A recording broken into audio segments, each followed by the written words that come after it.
on your radio, and on current TV. This is The Bill Press Show.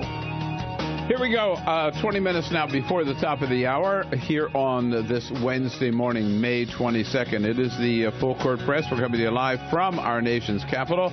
Yes, Congress is in session. We don't know what milestones await us from the House of Representatives this week.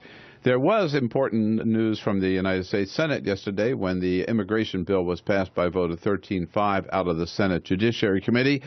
Not, however, without having to remove or not take up an amendment that Senator Patrick Leahy had sponsored to make sure that same-sex couples have the same standing as straight couples under new immigration reforms. That was a big disappointment.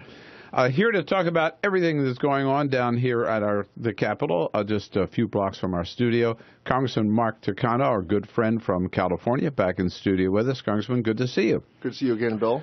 Let's start with this immigration bill. The states, now we have 12 states that have recognized marriage equality and same-sex marriage. And here we have immigration reform in the United States Senate. And the only way to get it passed out of the Judiciary Committee is not to give equal standing to same-sex couples. I'm enormously disappointed that the Judiciary Committee did not include binational same-sex couples. I went to the floor a couple of weeks ago to announce my general approval of the bill, but my concern that binational same-sex couples were left out, and that I indicated to the public that I was going to work toward getting it put back in.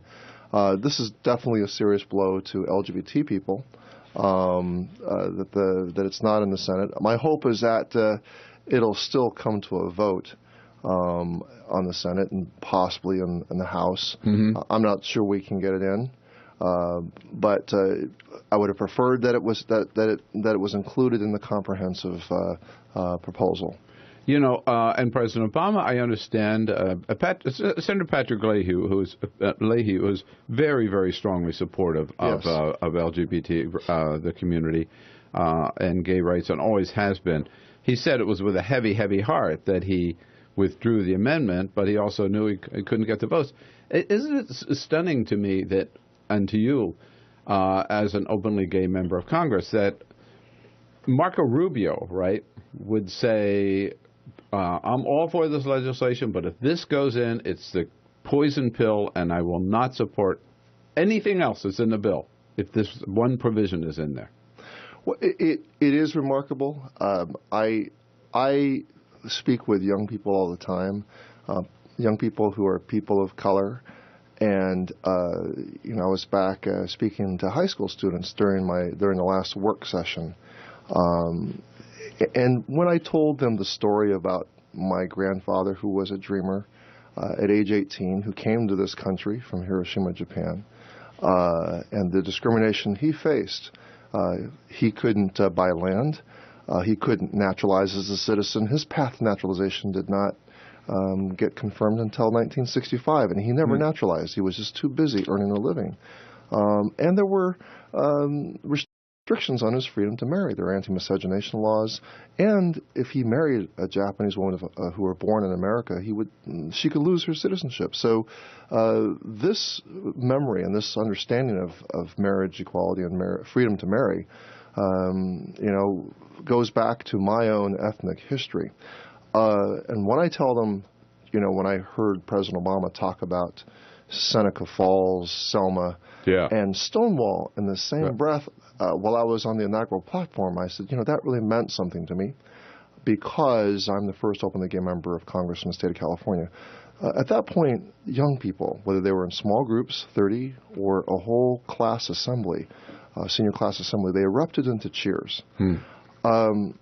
They get it. They understand that if you're an ethnic minority, if you're African American or Latino, that it's a contradiction for you to be prejudiced against a sexual minority, a gay or lesbian, to not recognize, to not understand the prejudices that one feels as a Hispanic or Latino or an African American, and then not extend that same compassion and passion for equality to gays and lesbians is a contradiction. Is there any hope?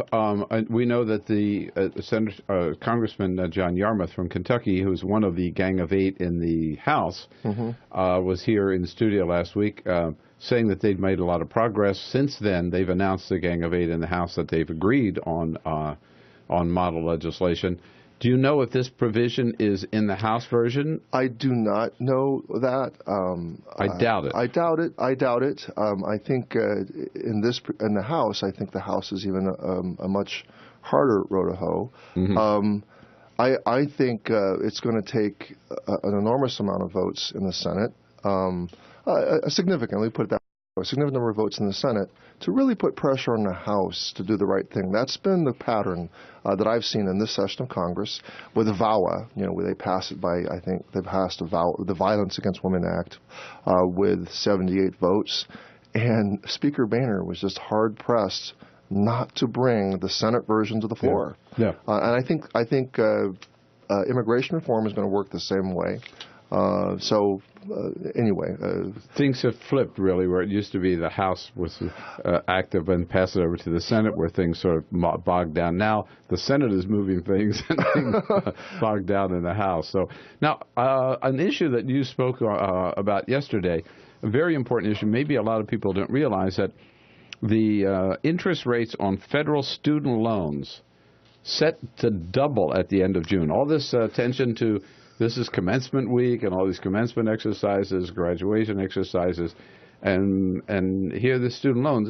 I mean, this is like a freight train coming down the track. What are we going to do about it? Well, I'm hopeful that we can pass the Responsible Student Loan Act. I think it's being sponsored by John Tierney and others, which would extend, I think, the current rate for 2015. That would be my hope. I'm not really thrilled with the Republican plan, which would tie loan rates to the 2.5 plus the